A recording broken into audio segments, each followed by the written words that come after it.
Good evening. Market വ്യൂവിന്റെ closing ബില്ലിലേക്ക് സ്വാഗതം. ആദ്യം business headlines.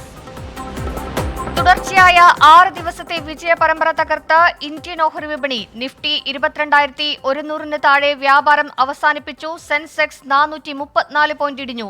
IT ഓഹരികളിൽ കനത്ത നഷ്ടം. മികച്ച പ്രകടനം കാഴ്ചവെച്ച് റിയൽറ്റി പൊതുമേഖലാ ബാങ്കുകൾ. ഇന്ത്യയുടെ മൊത്ത ആഭ്യന്തര ഉൽപാദനം കുറഞ്ഞേക്കാമെന്ന് റിപ്പോർട്ടുകൾ. സാമ്പത്തിക വർഷത്തിന്റെ മൂന്നാം പാദത്തിൽ 7.6% നിന്ന് 6% മാത്രമായി GDP ഇടിച്ചേക്കാമെന്ന് credit rating agency ICRA. GDP പ്രവചനമടക്കമുള്ള RBI റിപ്പോർട്ടുകൾ ഈ മാസം അവസാനം പുറത്തുവിടും. ഫിൻടെക് സ്ഥാപനങ്ങളിൽ മേൽനോട്ടം ശക്തിപ്പെടുത്തി റിസർവ് ബാങ്ക് ഓഫ് ഇന്ത്യ. നടപടി ഉപഭോക്തൃ ജാഗ്രത അടക്കമുള്ള കാര്യങ്ങളിൽ സ്ഥാപനം അലംഭാവം കാണിക്കുന്നത് ശ്രദ്ധയിൽപ്പെട്ടതിനാൽ ക്രമക്കേട് കാണിക്കുന്ന സ്ഥാപനങ്ങൾക്കെതിരെ നിയന്ത്രണങ്ങൾ കടുപ്പിക്കാനും സാധ്യത. സി എന്റർടൈൻമെന്റ്സിന് വീണ്ടും തിരിച്ചടി. 2000 കോടി രൂപയുടെ ക്രമക്കേട് കണ്ടെത്തി. കമ്പനിയിൽ നിന്ന് വിശദീകരണം ആവശ്യപ്പെട്ട securities exchange board of India.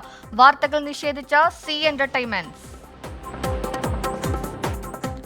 വിവിധ മേഖലകളിൽ സഹകരണം വിപുലീകരിക്കാനൊരുങ്ങി ഇന്ത്യയും ഗ്രീസും. മൈഗ്രേഷൻ ആൻഡ് മൊബിലിറ്റി ഉടമ്പടിയിൽ ഒപ്പുവെച്ചു. കാർഷിക മേഖലയിൽ പുത്തൻ പദ്ധതികൾ നടപ്പിലാക്കാനും തീരുമാനം.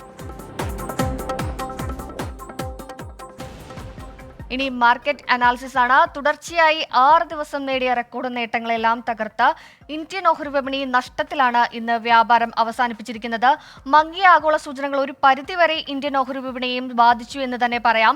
മെറ്റൽ, റിയൽറ്റി, പൊതുമേഖലാ ബാങ്കുകൾ നേട്ടത്തിലായപ്പോൾ വിപണി ഇന്ന് താഴേക്ക് വലിച്ചിഴച്ചത് IT, മീഡിയ ഓഹരികളാണെന്ന് തന്നെ പറയാം. ഇനി സൂചികകളിലേക്ക് വരികയാണെങ്കിൽ നാഷണൽ സ്റ്റോക്ക് എക്സ്ചേഞ്ചിന്റെ സൂചികയായ നിഫ്റ്റിയുടെ എല്ലാ സൂചികകളും ഒരു നെഗറ്റീവ് മോഡിലാണ് ഇന്ന് വ്യാപാരം അവസാനിച്ചിരിക്കുന്നത്.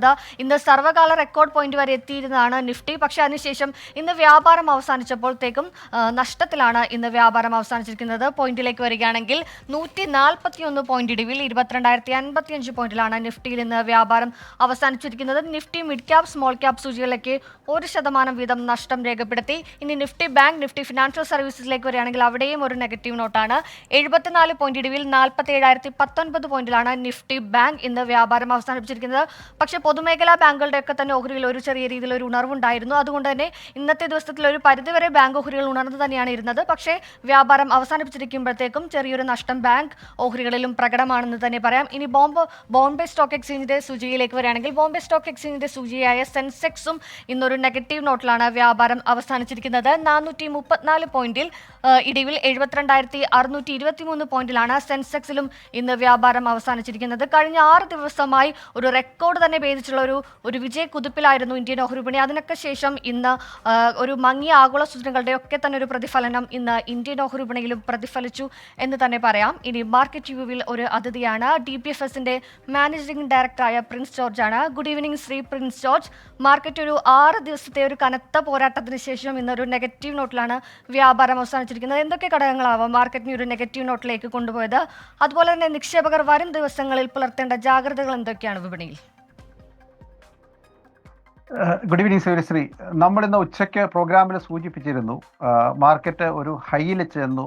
22,250 എന്നുള്ള ഒരു ഓൾ ടൈം ഹൈയിൽ ചെന്നിട്ട് അവിടെ നിന്ന് മാർക്കറ്റ് ഒരു സിഗ്നിഫിക്കൻറ്റ് റെസിസ്റ്റൻസ് ബിൽഡ് ചെയ്യുന്നു. മാർക്കറ്റ് കറക്റ്റ് ചെയ്യാനുള്ള പോസിബിലിറ്റിയെ പറ്റി നമ്മൾ സൂചിപ്പിച്ചിരുന്നു. ഏതാണ്ട് ഉച്ചയ്ക്ക് ശേഷം ആ രീതിയിലുള്ള ഒരു ട്രേഡിംഗ് ആക്ടിവിറ്റിയാണ് ഇന്ത്യൻ മാർക്കറ്റിൽ ആക്ച്വലി നമ്മൾ കണ്ടത്. നല്ല ഒരു ശക്തമായ സെല്ലിങ് ലാസ്റ്റ് ഹാഫ് ആൻ അവറിലാണ് ഉണ്ടായത്. എന്തുകൊണ്ടാണ് മാർക്കറ്റ് ഇങ്ങനെ ഒരു കറക്റ്റ് ചെയ്യുന്നത് വെച്ചാൽ ഇതൊരു സാധാരണ രീതിയിൽ മാർക്കറ്റിൽ സംഭവിക്കുന്ന ഒരു കാര്യമാണ്. ഒരു ട്രെൻഡ് റിവേഴ്സൽ എന്ന് നമ്മൾ പറയും. അതായത് ഒരു ട്രെൻഡ് കഴിഞ്ഞ കുറച്ച് ദിവസങ്ങളായിട്ട് മുകളിലേക്ക് പോകുമായിരുന്നു, അത് പീക്കിൽ വന്നിട്ട് റിവേഴ്സ് ചെയ്തു. കുറച്ചൊരു ബുദ്ധിമുട്ടുള്ള ഒരു കാര്യം എന്താണെന്ന് ചോദിച്ചാൽ ഇന്നത് സെൽ ഓഫ് വന്നപ്പോൾ കഴിഞ്ഞ തവണ വന്ന ഓൾ ടൈം ഹൈ ലെവലിൽ താഴേക്ക് വന്നാണ് ഇത് ക്ലോസ് ചെയ്തിരിക്കുന്നത്. അതുകൊണ്ട് തന്നെ ഈ ട്രെൻഡ് റിവേഴ്സൽ ചിലപ്പോൾ 2-3 ദിവസവും കൂടെ കണ്ടിന്യൂ ചെയ്യാനുള്ള ഒരു ചാൻസ് ഉണ്ട്. ഇതൊരു വലിയൊരു നെഗറ്റീവ് സിറ്റുവേഷൻ ആണെന്ന് വെച്ചാൽ അത്ര വലിയൊരു നെഗറ്റീവ് സിറ്റുവേഷൻ ഒന്നുമല്ല. കാരണം മാർക്കറ്റിൽ കുറച്ചൊരു ഓവർബോട്ട് സിറ്റുവേഷൻ 2-3 ദിവസങ്ങളായിട്ട് ഫീൽ ചെയ്യുന്നുണ്ടായിരുന്നു. എങ്കിലും ഇൻവെസ്റ്റേഴ്സ് പൊതുവേ ഹാപ്പി ആയിരുന്നു. കാര്യം പല സെക്ടേഴ്സും മുകളിലേക്ക് പോയതുകൊണ്ട്. അതുകൊണ്ട് ഈ ട്രെൻഡ് അടുത്ത 2-3 ദിവസം കൂടെ ചിലപ്പോൾ താഴേക്ക് വരാം.